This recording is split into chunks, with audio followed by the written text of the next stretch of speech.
네, 오늘 우리는 출애굽기를 함께 이제 살펴보자, 함께 보자라고 약속을 했고, 또 이번엔 출애굽기를 함께 살펴보겠습니다.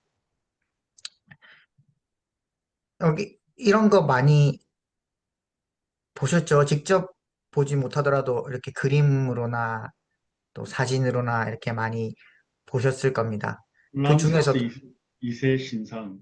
맞습니다. 람세스 2세의 신상, 아부신벨 신전에 있는 람세스 2세의 신상, 뭐, 동상, 입니다. 이게 람세스 2세는 물론 이제 이렇게 생기지 않았다, 이렇게 해가지고 미라가 발견되고 어쩌고저쩌고 얘기가 많지만, 어쨌든 이 인물은 람세스 2세라고 이렇게 고고학자들이 이렇게 연구하고 그런 결과들이 이렇게 있습니다. 출애굽기는 이스라엘 백성이 이집트에서 노예로 살던 시기를 배경으로 시작합니다. 이 이야기가 기록된 시점은 정확히 알 수 없습니다. 하지만 대부분의 학자들은 기원전 13에서 12세기경, 그러니까 이집트의 람세스 2세 시대를 배경으로 삼고 그 전승이 기원전 6세기경 바빌론 유배기 또는 그 이후에 신학적으로 재해석되고 편집되었다고 보고 있습니다. 다시 말해서 출애굽기는 과거의 사건을 단순히 기술하는 것이 아니라 그 사건을 통해서 하느님과의 관계를 새롭게 해석하고자 했던 공동체의 신앙 고백이기도 합니다. 그래서 이 책은 해방의 이야기이면서 동시에 기억과 해석의 책이기도 합니다.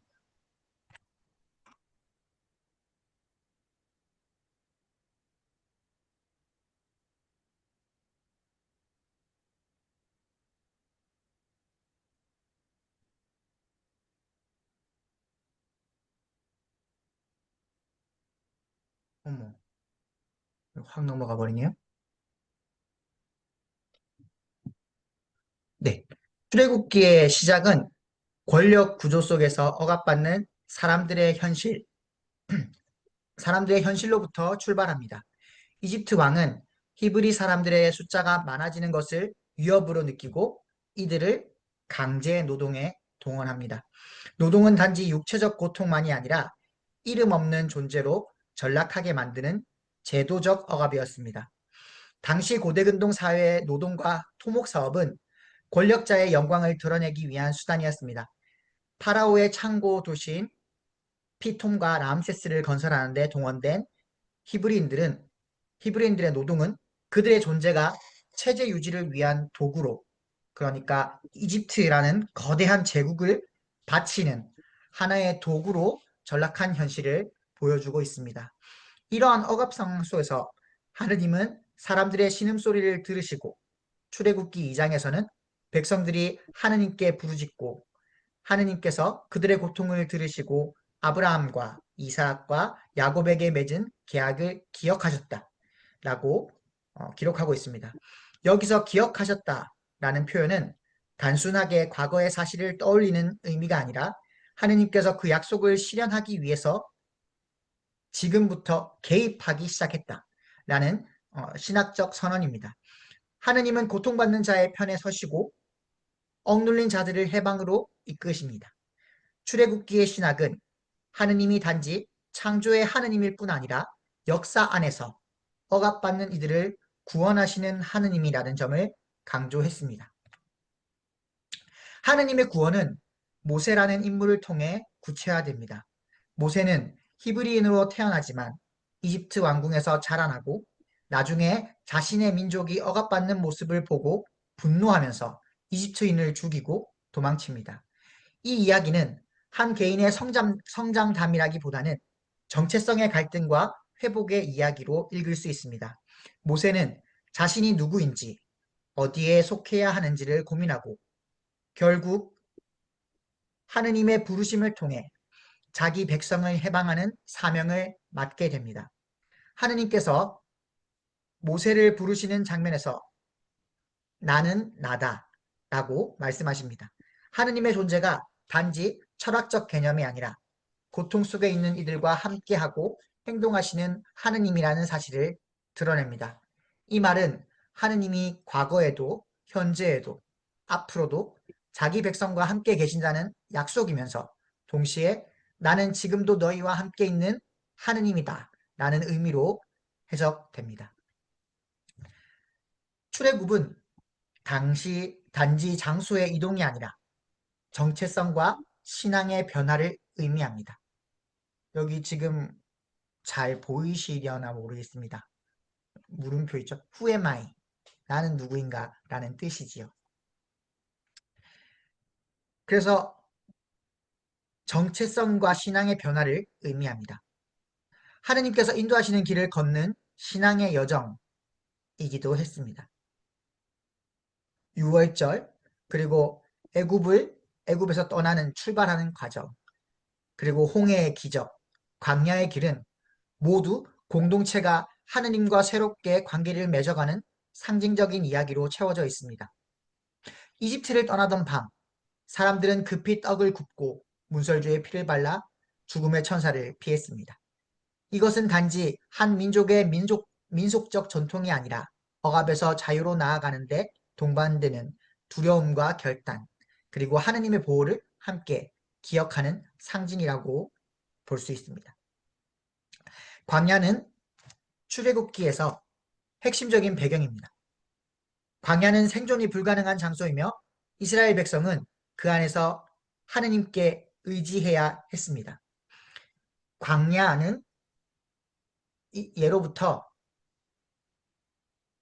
광야는 사람의 장소가 아니었습니다. 예로부터 짐승의 장소 혹은 신의 장소라고 광야를 불렀습니다. 왜냐하면 사람이 혼자서는 살아갈 수 없는 장소였기 때문입니다. 하느님이 개입하지 않으시면 사람이 살 수 없는 장소라고 하는 믿음이 있습니다. 그렇기 때문에 예수님도 광야로 내어 몰리셔서 시험을 당하셨다. 그럼에도 예수님께서 이렇게 그 광야에서 시험을 이기셨다는 사실은 하느님의 도우심으로 그렇게 했다라는 것을 보여주기도 합니다. 어찌되었건 광야는 출애굽기에서 핵심적인 배경입니다. 이스라엘 백성들은 하느님께 의지해야만 했습니다. 동시에 광야는 이집트의 노예 제도에서 벗어난 후에도 여전히 남아있는 내면의 이집트를 벗어나야 했던 공간입니다. 광야에서 계속 내가 이집트에 있었을 때는 이것도 먹고 저것도 먹고 이 일도 하고 저 일도 하고 돈도 받고 비록 노동은 했지만 내가 대가도 받고 배불리 먹고 했는데 이 광야에서는 내가 생존하기가 너무 힘들다라고 자꾸 이집트로 돌아가고 싶어하는 마음, 그런 마음을 계속해서 가지고 있었습니다. 그래서 광야에서 사람들은 끊임없이 불평하고 옛 삶을 그리워하면서 하느님에 대한 신뢰를 시험했습니다. 만나와 메추라기, 물의 기적, 율법의 선포는 이 백성들이 물리적으로만이 아니라 신앙적으로도 새롭게 태어나야 했던 여정을 보여줍니다. 광야는 단지 거쳐가는 길이 아니라 하느님께서 공동체를 교육하고 다시 세우시는 장소였습니다. 그래서 많은 신학자들이나 아니면 설교자들이 광야를 하느님의 학교, 신앙학교라고 부르기도 합니다. 시내산 언약은 출애굽기의 중심 장면 중 하나입니다.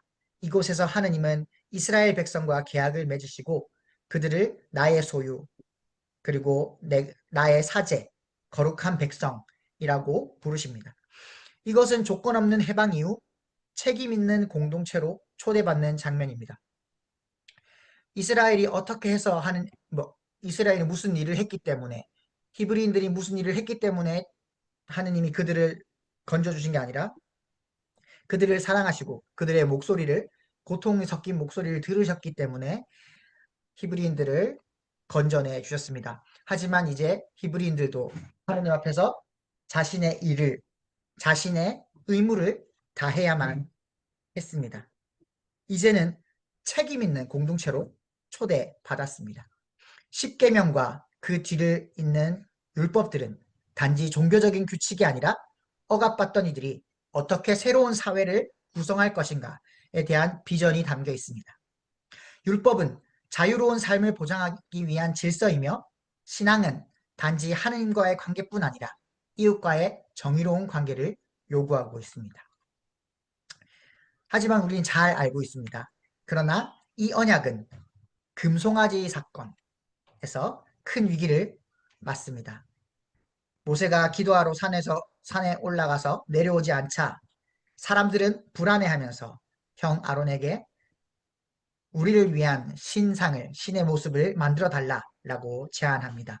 그리고 금을 녹여서 어떤 한 형상이 나타나는데 송아지 형상을 어, 이렇게 송아지 형상이 나타나고 그 송아지 형상의 신상을 만들어 이것이 우리를 인도하여 낸 하느님이다 라고 말하고 그 앞에서 뭐 춤을 추기도 하고 섬기기 시작합니다. 이는 단순하게 우상 숭배의 문제가 아니라 보이지 않는 하느님보다 눈에 보이는 권력과 안전을 선택하려는 인간의 불안과 본능을 드러내고 있습니다. 하느님은 분노하시지만 모세는 중재자로 나서서 백성을 위해서 간구하고 결국 하느님은 다시금 백성과 함께하기로 하십니다.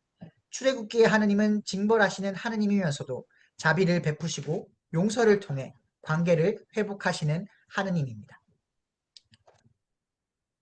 출애굽기의 마지막은 성막의 완성으로 마무리됩니다. 이는 하느님께서 백성 가운데 거하시겠다는 상징이면서 하느님과 함께 살아가는 공동체의 이상을 표현합니다. 성막은 단순한 예배 공간이 아니라 하느님이 사람들 사이에 함께 하시고 그들이 함께 예배하며 살아갈 수 있는 질서를 상징합니다. 이것을 성막이라 부르기도 하고 회막이라고 부르기도 합니다. 하느님은 권력 중심의 궁전이 아니라 천막과 같은 임시 거처에 백성과 함께 하셨습니다. 이는 하느님의 임재가 특정한 장소나 권위에 제한되지 않고 공동체가 하느님의 뜻 안에 살 때 언제나 함께 하신다는 신앙 고백입니다. 물론 이게 나중에 되면 성전을 만들기 위해서 노력하고 많은 손에 피를 묻히는 왕들의 이야기, 뭐 솔로몬의 이야기도 그렇고 다윗의 이야기도 그렇고 이러면서 성전을 짓기 위해서 많은 노력들을 합니다. 그러면서 오히려 하느님의 백성들이 어려움을 또 당하는 모습들을 볼 수가 있습니다. 물론 저기 저기에 있는 기물들, 그러니까 우리를 치면 성물이겠죠. 그 성물들은 뭐 여러 보석들과 보물로 되어 있지만 그래도 이제 이 백성들이 천막을 짓고 살아가는 그 가운데 있는 천막에 하느님이 계신다라는 그 사실만으로 충분한 하느님이 함께 하신다는 의미를 담고 있었습니다. 출애굽기는 그래서 단순히 한 민족의 해방의 기록이나 역사적 사실이 아닙니다. 억압받던 사람들이 어떻게 하느님과 새로운 관계를 맺고 자유로운 공동체로 살아갈 수 있는지를 묻는 이야기입니다. 출애굽기의 신앙은 단지 과거의 사건을 기념하는 것이 아니라 지금 이곳에서 우리가 살아가는 방식, 특히 권력과 억압, 정의와 자비, 공동체와 책임에 대한 질문을 제기합니다. 또한 출애굽기는 기억의 공동체로서 고통의 역사 속에서도 하느님께서 함께 하셨다는 신앙을 통해 오늘 우리가 누구이며 어디로 가야 하는지를 비추고 있습니다. 우리 대한성공회가 지향하는 신앙도 마찬가지입니다.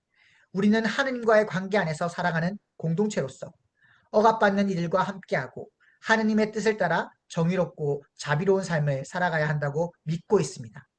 출애굽기의 이야기는 단지 먼 과거의 신화가 아니라 오늘 우리가 교회로서 사회 속에서 어떤 존재로 살아가야 하는지를 묻고 있는 하느님의 말씀입니다. 하느님은 여전히 고통받는 이들과 함께 계시고 우리를 그 길로 부르고 계십니다. 실패와 불신, 혼란 속에서도 다시 성막을 세우고 하느님과 동행하려는 우리의 발걸음이 오늘 우리 신앙의 여정의 시작이 됩니다.